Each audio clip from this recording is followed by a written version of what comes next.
మోకాల నొప్పులకు ఎటువంటి సర్జరీ లేకుండా ఎపియాన్ పెయిన్ క్లినిక్ అందిస్తున్న అత్యాధునిక చికిత్స. నమస్తే, నేను Keshav. Welcome to Suman TV. Andhra Pradesh ఉప ముఖ్యమంత్రి పవన్ కళ్యాణ్ మరొకసారి బంగ్లాదేశ్ ఇన్సిడెంట్స్ పైన స్పందించారు.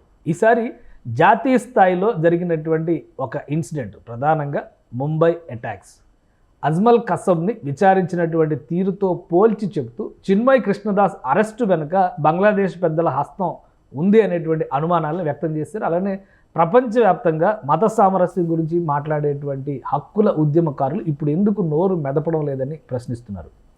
ఆయన చేసినటువంటి ట్వీట్ సారాంశం ఏంటి, ఎందుకు పవన్ కళ్యాణ్ బంగ్లాదేశ్ రాజకీయాల గురించి పదే పదే మాట్లాడుతున్నారు, ఈ అంశాలు విశ్లేషించేటువంటి ప్రయత్నం చేద్దాం. మనతో పాటు సుబ్రహ్మణ్యం గారు ఉన్నారు, అనలిస్ట్. సుబ్రహ్మణ్యం గారు నమస్కారం. నమస్కారం సార్. ఏంటి, పవన్ కళ్యాణ్ గారు లాస్ట్ టైం కూడా కృష్ణదాస్ అరెస్ట్ ఫస్ట్ ఆయన ట్వీట్ చేసింది, తర్వాత అందరు రియాక్షన్స్ మొదలైంది. సో ఇప్పుడు మళ్ళీ అదే టాపిక్ రైజ్ చేశారు. రెండు ఇన్సిడెంట్స్ని పోలిక చెప్తున్నారు. ఏ విధంగా చూడాలి అంటే సార్, ఆయన ఏం మాట్లాడుతున్నాడు అంటే, ఇప్పుడు కసబ్ విషయం అందరికీ తెలిసిందే సార్. 2008 నవంబర్ నెలలో మన బాంబేని రక్తపు మడుగులో ముంచి లేపినాడు. రెడ్ హ్యాండ్ పట్టుకున్నారు. ఇంచుమించు 300 మందికి గాయాలైనాయి, 166 మంది చనిపోయినారు. వాళ్ళలో 26 మంది ఫారినర్స్, ఒక 20 మంది మన భద్రతా బలగాలకు సంబంధించిన వాళ్ళు. ఆ విధంగా వచ్చి దేశం మీద యుద్ధం చేసినటువంటి ఒక టెర్రరిస్ట్ని మన భారతదేశం ఏ విధంగా ట్రీట్ చేసింది, కేవలం మైనారిటీకి సంబంధించినటువంటి ఒక నాయకుడు, ఒక ప్రీస్ట్ మాకు అన్యాయం జరుగుతుందని వాయిస్ రైజ్ చేసినప్పుడు బంగ్లాదేశ్లో, ఆయనకి జరుగుతున్నటువంటి ఆ గవర్నమెంట్ నుంచి ఆయనకి ఎదురవుతున్నటువంటి సవాళ్ళ గురించి కంపేర్ చేస్తూ మాట్లాడినాడు. అప్పుడు కసబ్ గురించి చెప్తూ, ఇంత చేసినటువంటి కసబ్కి కనీసం 2008 నవంబర్ నుంచి అతనికి ఉరిశిక్ష పడేటప్పటికి 2012 నవంబర్ అయిందనమాట. ఇంచుమించు 4 సంవత్సరాల పాటు అతనికి భాష రాకపోతే మధ్యలో ట్రాన్స్లేటర్ని పెట్టినారు, అతనికి లీగల్ సపోర్ట్ ఇచ్చినారు, అతనికి సుప్రీంకోర్టుకి అప్పీల్ చేసుకునే వెలుసుబాటు కల్పించినారు. తర్వాత ఈవెన్ రాష్ట్రపతికి క్షమాభిక్ష పెట్టడానికి పిటిషన్ పెట్టుకునే దానికి కూడా అవకాశం ఇచ్చినారు. ఈవెన్ బిర్యానీ కూడా పెట్టినారు ఆ క్యాండిడేట్కి. ఆయన పెట్టిన ఫుడ్ ఖర్చే లెక్క చెప్పారు కదా. అవును, ఒక టైట్ సెక్యూరిటీ కూడా.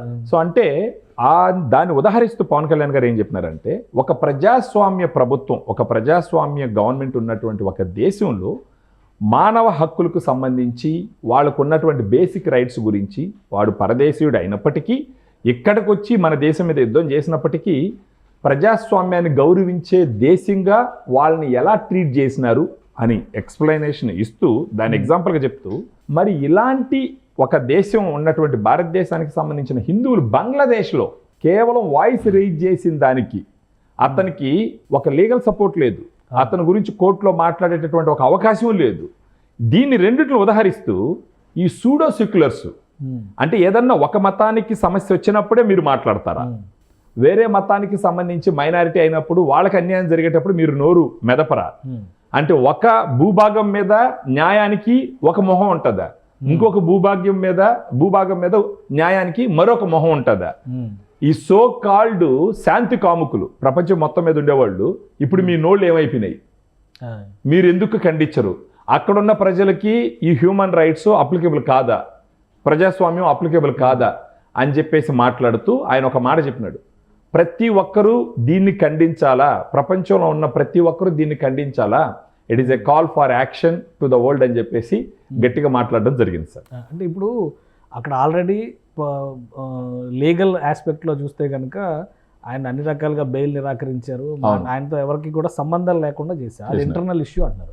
ఆల్రెడీ ఇప్పుడు పవన్ కళ్యాణ్ గారి విజ్ఞప్తి అనుకోవాలా, లేదా గవర్నమెంట్ ఆఫ్ ఇండియా రియాక్షన్ అనుకోవాలా? ఇవాళ భారత దౌత్యాధికారుల బృందం కూడా అక్కడికి సెక్రటరీ లెవెల్ ఆఫీసర్స్ బంగ్లాదేశ్ వెళ్తున్నారు. ఓకే, సో రెండు దేశాల మధ్య ఈ ఇన్సిడెంట్ సంబంధ బాంధవ్యాలను దెబ్బతీసే విధంగా ఉందా? ఖచ్చితంగా ఉంటుంది కదా సార్. ఫర్ ఎగ్జాంపుల్, ఇప్పుడు హిందువులు, అది కాకుండా బంగ్లాదేశ్కి మనకి ఎప్పటి నుంచో సంబంధాలు ఉన్నాయి. మనం దానం చేసినాం సార్ వాళ్ళకి స్వతంత్రం.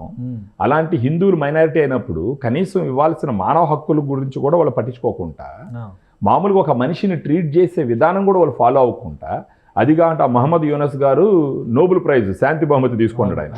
అలాంటి నేపథ్యం ఉన్న ఆయన ఈ విధంగా ట్రీట్ చేయడం ఖచ్చితంగా ఇది సీరియస్గా చూడాల్సినటువంటి విషయం. పవన్ కళ్యాణ్ గారు దీన్ని వదిలేదు సార్. మొదటి నుంచి మీరు అన్నట్టు ఇది 3వ 4వ దీని గురించి మాట్లాడుతున్నాడు.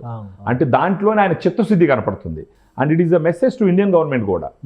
ఈవెన్ మమతా బెనర్జీ గారు కూడా రీసెంట్గా ఎందుకు ప్రైమ్ మినిస్టర్ సైలెంట్గా ఉన్నాడు దీని మీద అని చెప్పేసి మాట్లాడడం జరిగింది. ఈయన పదే అలయన్స్లో ఉన్నప్పటికీ దీని గురించి ఆ కసబ్ ఇన్సిడెంట్ని దీన్ని ఎక్స్ప్లెయిన్ పోలికి చేస్తూ చెప్పడం, రెండింటిని పోల్స్ అంటే ఇది ప్రజాస్వామ్యం, ఇది ఎందుకు ప్రజాస్వామ్యం కాదు అని చెప్పేసి మాట్లాడడంలో ప్రతి ఒక్కరిని డిమాండ్ చేస్తున్నారు ఇంటర్వ్యూని అవ్వండి అని చెప్పేసి. Okay. సో దాంట్లోనే హిందుత్వం మీద, హిందువుల మీద, ఫర్గెట్ అబౌట్ హిందుత్వం సార్, ఒక మానవుడి మీద Humanity. ఉన్నటువంటి Humanity. అక్కర గురించి మాట్లాడడంలో పవన్ కళ్యాణ్ గారి చిత్తశుద్ధి మరొకసారి బయటపడడం మనం కళ్ళారా చూస్తున్నాం sir. Right. Thank you Subrahmanyam garu విశ్లేషణ అందించినందుకు. ఇది బంగ్లాదేశ్లో జరుగుతున్నటువంటి ఇన్సిడెంట్స్ పైన AP deputy CM Pawan Kalyan పదే పదే స్పందిస్తున్నారు. ప్రధానంగా మానవ హక్కుల ఉల్లంఘన అక్కడ యథేచ్ఛగా జరుగుతుందనేటువంటి విషయాన్ని దేశ దృష్టికి తీసుకొస్తారు. ఇప్పుడు ఇండియన్ గవర్నమెంట్ కూడా రియాక్ట్ అయింది. బంగ్లాదేశ్లో సాధారణ స్థితులు తీసుకొచ్చేటువంటి ప్రయత్నాల్లో భాగంగా దౌత్య బృందాన్ని పంపిస్తుంది. బంగ్లాదేశ్లో ఈ సమస్యలన్నీ కూడా సమసిపోయి శాంతియుత వాతావరణంలో ఉంటుందని ఆశిద్దాం. ఇది special discussion. Keep watching. Suman టీవీలో మీ పర్సనల్ అండ్ బిజినెస్ ప్రమోషన్స్ కోసం కింది నెంబర్కి కాంటాక్ట్ చేయండి.